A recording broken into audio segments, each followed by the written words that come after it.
大家開始唔敢睇得太低中國股票啦。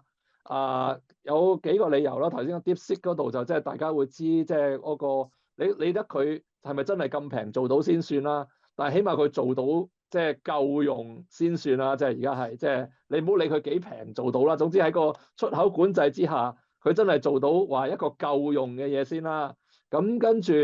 啊。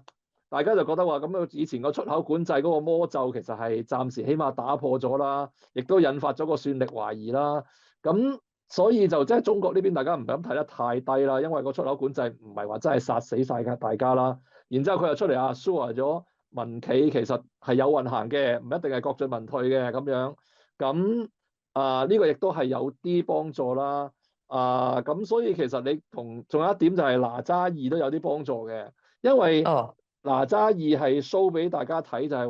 話中國以前咧，大家覺得你買中國股票蝕張咧，就因為成個西方社會咧係會撳到你扁扁嘅，就即係中國嘅公司咧，如果你係要所攞嘅 addressable market 咧，其實喺個世界上邊佔咧就會比較細，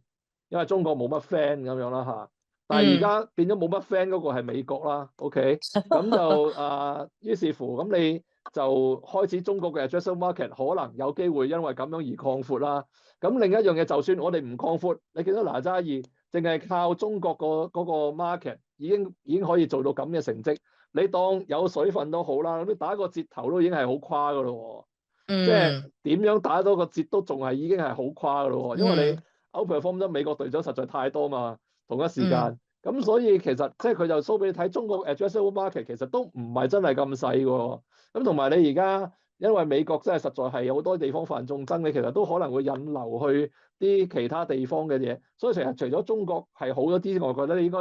投資多啲歐洲都係啱嘅。其實係因為你都要揀翻個同美國嗰邊陣營，但係又平啲嘅地方去蹬一蹬嘅。所以佢個 flow 而家喺歐洲都好 positive 嘅。咁我覺得你咁睇就即係，所以點解中國我唔得太差嘅原因就係以前兩個魔咒，一個就係出口管制按呢個晶片，另一個就係嗰個所謂即係可以接觸嘅市場嗰個份額。咁而家呢兩份嘢都有少少改變觀點咯，所以就有啲機會 re-rate 得再勁啲。